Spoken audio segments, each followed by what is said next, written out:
Պարոն Խումարյան, ինչպես կբնութագրեք ռադիոյի ոլորտի ներկայիս վիճակը Հայաստանում, դա վերափոխման, լճացման, թե նոր հնարավորությունների փուլ է։ Նախ շնորհակալ եմ,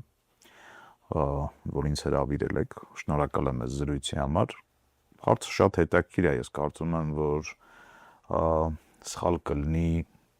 այս ժամանակահատվածում ռադիոն առանձնացնել ինչ-որ այլ լրատվամիջոցներից։ Սա տեխնիկական զարգացման հերթական հեղափոխության ժամանակահատվածն է, որը ջնջում է սահմանները մեդիաների միջև, այսինքն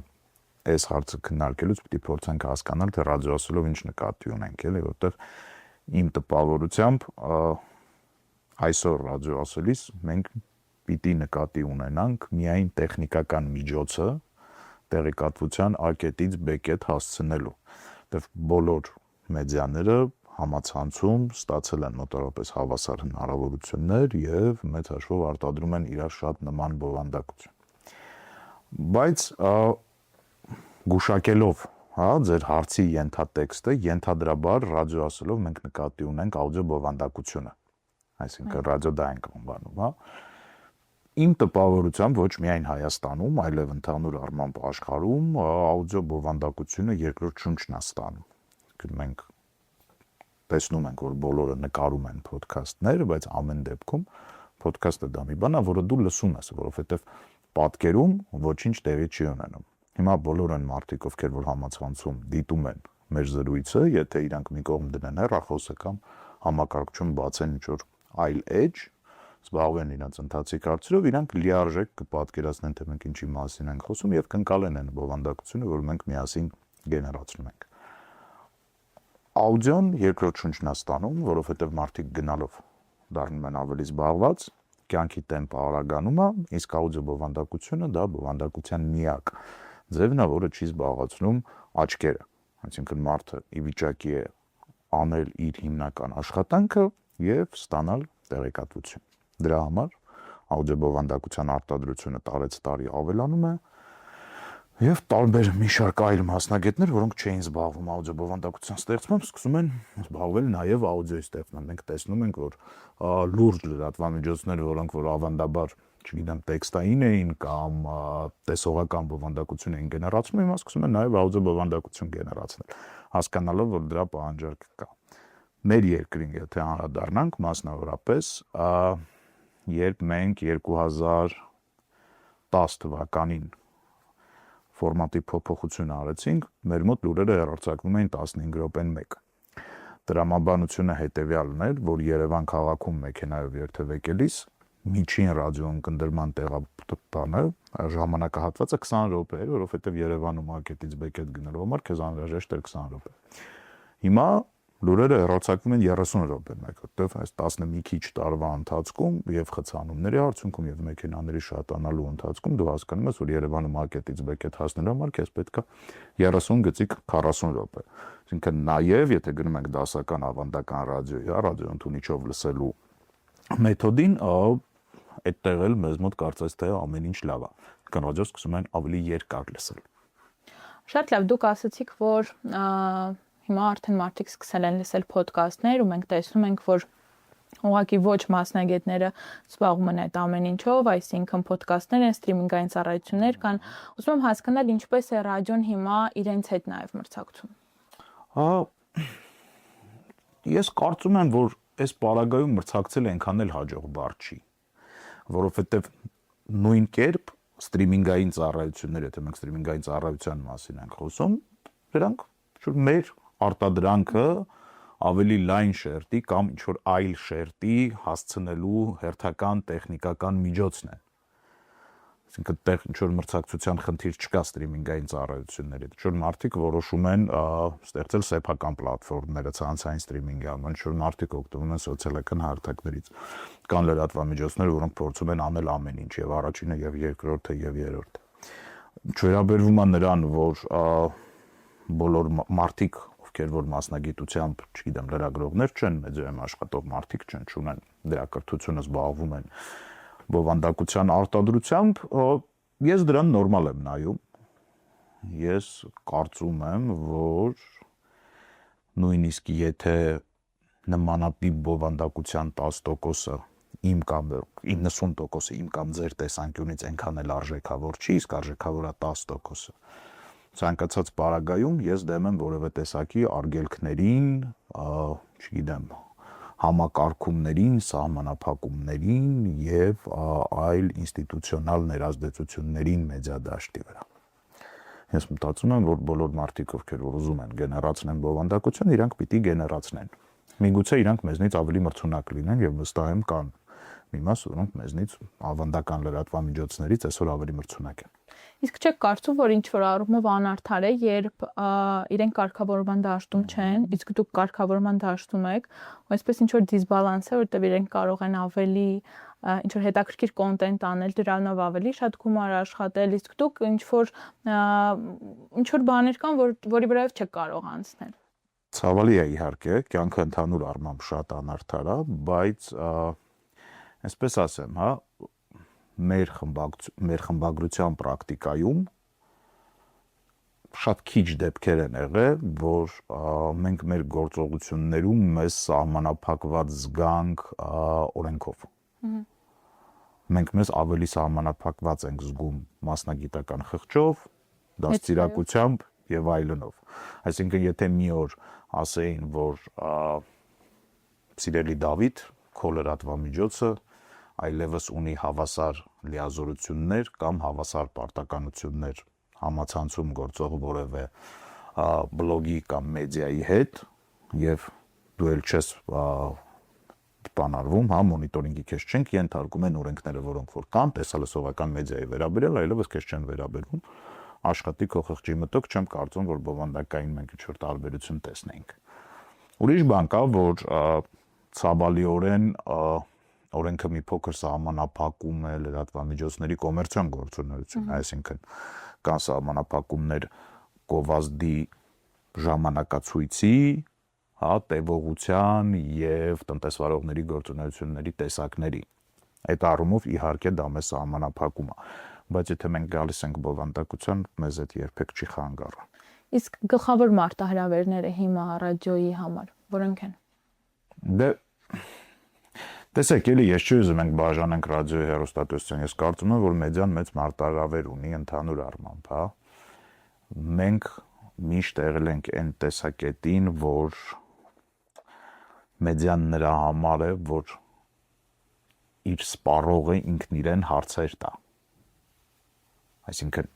իր ֆունկցիան հետևյալն է, որ լսարանի մոտ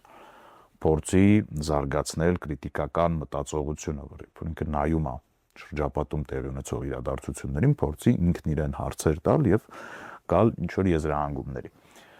Ցավալիորեն ամբողջ աշխարհում մենք տեսնում ենք, որ մեդիան դառնում է շատ համայնքային եւ շատ bubble bar կա անգլերենում, հա, բոլոր մարդիկ նստած են իրենց բաբլի մեջ իրանց մեդիաների հետ։ Այսինքն մարդիկ չեն ուզում սպառեն այն բովանդակությունը, որի հետ իրենք համաձայն չեն։ Այսինքն, բայց մեդիան նրա համար չի, որ դու իր հետ համաձայն ելնես։ Ինքը նրա համար է, A, որ քեզ հետաքրքիր լինի, B, որ քեզ տեղեկացնի, եւ C, ամենակարևորը, որ ստիպի, որ դու ինքդ քեզ հարցեր տաս։ Հիմա եւ մեդիան թե Հայաստանում ու դուրսն էլ, այսինքն ինքը վերածվում է քարոզի հավատավորների մեջ։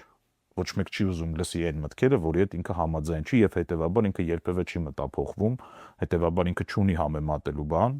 կտենց ինչ որ մի քաղաքական կամ հասարակական գծի մեջ է, ինքը օգտվում է այդ սորսերից, լսում է այդ փորձագետներն ու տենց իրանք շարժվում են առաջ, հետո մյուս կեսներն ինչ որ ուրիշ մեդիաների եւ ուրիշ սորսերի է հետեւում։ Ու դրա արդյունքում մենք ունենում ենք այն ինչ որ մենք ունենում ենք մեր այսօրվա հասարակության մեջ, այսինքն տոտալ անհանդուրժողականություն միմյանց հանդեպ եւ adekvat առողջ դիալոգի բացակայություն։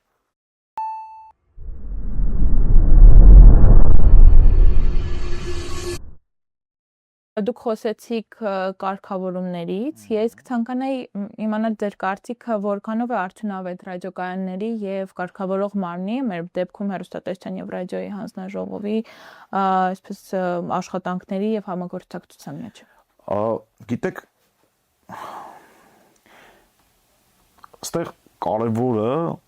բանն է, էլի այդ բժիշկների մոտ բան կա, չէ՞, չվնասելու պրինցիպն է, ես կարծում եմ, որ կարգավորման մեջ պետք է շարժվել այդ տրամաբանությամբ եւ չվնասել։ Իմ տպավորությամբ մենք այսօր հորմոնիայի մեջ ենք մեր կարգավորողի հետ։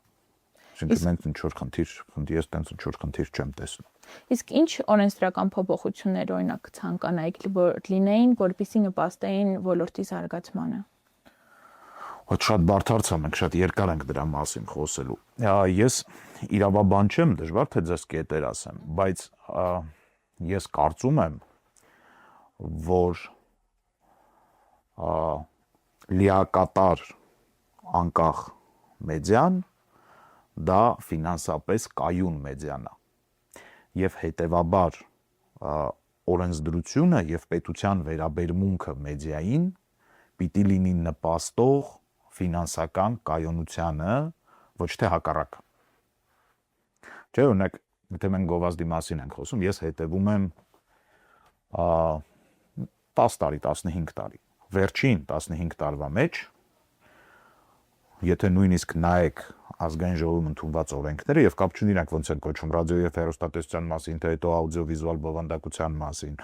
հենց հարցը հասնում է գովազդին, տեղ կա վերահսկել, սահմանափակել, արգելել բառերը։ Չկան տերմիններ աջակցել, խրախուսել եւ օգնել։ Հիմա դա ոնց որ ինձ խիստ անհանգստացնում է։ Եվ ես չեմ կարող հասկանամ, թե պետությունը ինչ տեսակի մեդիադաշտ է ուզում։ Երբ որ մենք պետական բարձր ատյաններից լսում ենք, որ մեդիան քաղաքականացված է եւ քաղաքական կենտրոնները եւ օլիգարխները ունեն լրատվամիջոց, որոնք որ ազդում են հասարակության վրա եւ այլն եւ այլն եւ այլն։ Ես չեմ ասում, որ տենց չի, բայց դա մենակ այն պատճառով է, որ պետությունը չի ստեղծել մեդիա շուկա, որպեսզի այդ լրագրողական կոլեկտիվները չունենան անհրաժեշտություն աշխատել քաղաքական կամ տնտեսական կենտրոնների հետ։ Վստահեցնում եմ ձեզ, ոչ մի լրագրողի ոչ մի հաճելի չի ունենալ քաղաքական աֆիլիացիա ունեցող սեփականատեր, ոչ մեկին այդ հաճելի չի։ Բոլորը նորմալ մարդիկ են, բազային դաստիարակություն ստացած, նամանավանդ եթե ընտրել են լրագրություն մասնագիտությունը, մենք գործընկերներ ենք իրար, ես չեմ հավատում, որ կա մարդ, ով 17 տարեկանում որոշել է դառնալ լրագրող, որ սպասարկի տեղեկատվական դաշտում այս կամ այն կուսակցության շահերը։ Որ ինքը տենց ասել է, սա ֆանտաստիկ է, իմ երազանքի աշխատանքն է։ Ես հիմա կընտրեմ կդառնամ լրագրող ու կսպասարկեմ շահերս։ Մարդիկ, որոնք որ որոշում են զբաղվեն ժուրնալիստիկայով, նամանավանդ այդ տարիքում իրանք փորձում են հասարակությունը ավելի արդար դարձնել։ Վերջում իրանք բախվում են ինչ-որ իրականության հետ, ու մենք ունենում ենք այն ինչ մենք ցավոք սրտի ունենք մեր դաշտում։ Սրա մասին ամենտեղ չի կարելի խոսել, բայց քանի որ մենք մասնագիտական զրույց ենք հիմա վարում, մենք կարանք այս հարցերը քննարկենք։ Հիմա վերադառնալով պետություն լրատվամիջոցներ հարաբերություններին, ես չեմ տեսնում, որ պետությունը ուզում է ունենալ սուվերեն մեդիադաշտ, որը սուվերեն է ոչ միայն դրսի ազդեցությունից, այլ նաև ներսի քաղաքական կենտրոններից եւ իհարկե իշխանությունից։ Ինչու՞։ Ինչ եք կարծում։ Ես կարծում եմ, որ Հայաստանի բոլոր իշխանությունները չեն տեսել դրա կարևորությունը, անհրաժեշտությունը։ Իրենք ոքի չեն տեսնում, մտածում եմ, որ դա երրորդական է կամ չորրորդական է, էլի վերադառնալով չարչարկված բանի օրենքին, Շահումով խաղերի գովազդի վերաբերյալ օրենքներին, այսինքն ինչ արեցին մի օրվա մեջ հեռուստատեսությունների շրջանառության 20%-ը, ռադիոների 30%-ը, կայքերի 40%-ը շուկայից ուղղակի սենց վերցրեցին, ասեցին, այս փողերը չի գալու դաշտ։ Վստահ եք, չէ՞ որ մեդիան այդտեղ կապ չուներ։ Այսինքն դրանք պրոցեսներ էին, որոնք որ տեղի էին ունենում պետության եւ Շահումով խաղերի կազմակերպող ընկերությունների միջև։ Այո։ Բայց այդ անելուց ոչ մեկ չէր մտածում, որ այդտեղ ինչ-որ մի հատ խնդրեմ է ալնելու։ Այսինքն լինելու են ինչ-որ մարդիկ, ովքեր որ տեղից ունեն, ինչ-որ լրատվամիջոցներ, ովքեր տեղից ունեն եկամուտներ, ու իրանք այդ եկամուտները չեն ունենալու հետ այսօր։ Ինչի է դա բերելու, ես սրա մասին մի քանի տեղ առիթ ունեցել եմ խոսելու։ Այդ մեդիաների մի մասը կամ գնալու են ինչ-որ հարուստ ձյաձյայից փող ուզեն, ասեն ձյաձյա ջան, փող տուր մենք քեզ կգովանք, կամ քո կոնկուրենտներին չեն կգովա, կամ սկսելու են ավելի շատ դիմել դրամաշնորհային ծրագրերի, ինչը էլի չի նպաստում շուկայի զարգացմանը, որովհետև դրամաշնորհով գեներացված բովանդակությունը ինքը տնտեսապես անառողջ բովանդակություն է, այսինքն դու ծախսում ես փող, որը դու նախապես գիտես, որ քեզ չի բերելու փող։ Այսինքն ինքը շուկայական չի, չէ՞, դու չունես խնդիր։ Շուկան ի՞նչ է, դու ունես գումար, արտադրում ես product, այդ արտադրելու ընթացքում աշխատում ես մի փոքր ավելի շատ գումար, քան դու ներդրել ես այդ product-ը արտադրելու վրա։ Հիմա դրամաշնորհը սկզբունքայինորեն հակառակն է։ Դու ունես գումար, քեզ ասում են դու ես գումարով արտադրի ես product-ը, հետո կապ չունի իր այդ ինչ կլինի։ Այսինքն ինքը որևէ տեսակի մուլտիպլիկատիվ էֆեկտ չունեցող ներդրում է լրատվամիջոցի մեջ։ Հիմա այդ գովազդի րոպեների եւ տեսակների սահմանափակումը բերում է էլի նրան, որ մեդիաներին անընդհատ հանում են շուկայից, փորձում են բացատրել մեզ, որ սա բիզնես չի։ Սա ինչ-որ ուրիշ բան է։ Ինքը բիզնես չէ, որ պետք չի իրան դիտարկել որպես բիզնես, իսկ իմ պնդումը հակառակն է, որ իրան անպայման պետք է դիտարկել որպես բիզնես, որտեղ երբ որ դու իրան չես դիտարկում որպես բիզնես, ինքը չի լինում կայուն, հետեւաբար չի լինում ազատ։ Ինչպես կարողանալ գտնել ազատ խոսքի եւ նաեւ ինչ որ սահմանափակումների բալանսը, որ մի կողմից չվնասեն, որ մի կողմից նաեւ չդառնա ինչ որ պետական մասշտաբով խնդիր, դե մենք ունեցել ենք այդպիսի кейսեր ցավոք, բայց մյուս կողմից էլ խոսքի ազատությունը չվնասեն եւ խոսքի ազատություն լինի երկրում։ Գիտեք, ես կարծում եմ, որ մենք Ստեղ կարևորը չափի զգացումն է եւ դեպի այս կողմ գնալուց եւ դեպի այն կողմ գնալուց։ Մեր հասարակությունը չափի զգացման խնդիր ունի, էլի, այսինքն մենք կամ ունենում ենք բացարձակ ազատություն եւ լինում է մոտավորապես այս վիճակը, որը որ մենք ունենք թե համացանցում, թե մի շարք լրատվամիջոցներում ցանցային ավելի շատ։ Եվ ասենք կա դրա հակառակ օրինակը, ցավոք սրտի մեր երկիրը դրա այդ հակառակ օրինակն էլ է տեսել, թե խորհրդային ժամանակահատվածում, թե հետխորհրդային ժամանակահատվածում։ Այդ դրա միջինը շատ դժվար է։ Այդ ես կարծում եմ, որ այդ խմբագրական քաղաքականությունն է ու ամեն մարդու ջուր խղճի վրա է այդ մնում, էլի։ Այսինքն մենք պետք է գնանք մի փոքր ավելի հետ ու մարդու բազային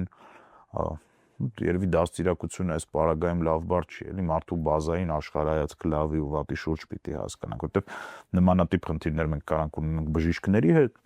արհեստավորների հետ, այսինքն եթե մարդու տեսակետը չարի ու բարու վերաբերյալ շոր շեղում ունի, կապ չունի ինքը ինչով է զբաղվում, մեկը վերջում խնդիր ենք ունենում, էլի դրա հետ։ Ինչպիսին եք պատկերացնում ռադիոն առաջիկա 5 կամ 10 տարիներում։ Տեսեք, 7 տարի առաջ ես մի գործընկերոջս հետ, ով մեր մոտ կոմերցիոն բլոկն է համակարգում, ասում է, որ 5 տարի հետո այն ռադիոն, որ մենք այս պահին աշխատում ենք, չի լինելու։ Հիմա ոնց որ ես սխալվել եմ այն ժամանակ։ Ես ամեն դեպքում մտածում եմ, որ ինքը էլ ավելի շատ է գնալու ցանց, եթե տեխնիկական առումով իրան նայենք։ Ես կարծում եմ, որ բովանդակությունը շատ ավելի շատ է ավելանալու, այսինքն թե արտադրողներն են դրանց ավելանալու, թե սպառողներն են դրանց ավելանալու եւ ես շատ մեծ հույս ունեմ, որ ինքը դառնալու է ավելի արդար եւ դառնալու է ավելի անկախ։ Հետեւաբար, եթե ինքը դառնա ավելի անկախ, ինքը կդառնա նաեւ ավելի արդար։ Շատ լավ, եւ իմ վերջին հարցը 3 խորհուրդ երիտասարդներին, ովքեր ցանկանում են իրենց կյանքը կապել ռադիոյի հետ։ Անպայման թող կապեն, անպայման, որտեղ գիտեք, ռադիոն մի առանձնահատկություն ունի, էլի։ Երբ մարդիկ ռադիոն արտադրում են,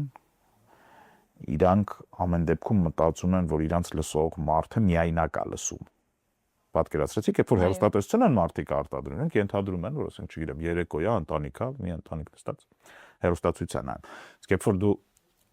ռադիո բովանդակություն ես գեներացնում, դու գիտես, որ քեզ լսողը այդ պահին միայնակ է։ Ու դա հետաքրքրությունը նրանում է, որ դա քո զրույցն է բոլորի հետ առանձին եւ միաժամանակ բոլորի հետ միասին։ Որ դու դա անում ես, շատ հետաքրքիր է, ինչ որ ուրիշ տեսակի էմոցիաներ է տալի։ Լավ մասնագիտություն է, ռադիոն լավ բան է, իրան պետք է ընտրել։ Շնորհակալ եմ Ես եմ շատ։ շնորհակալ։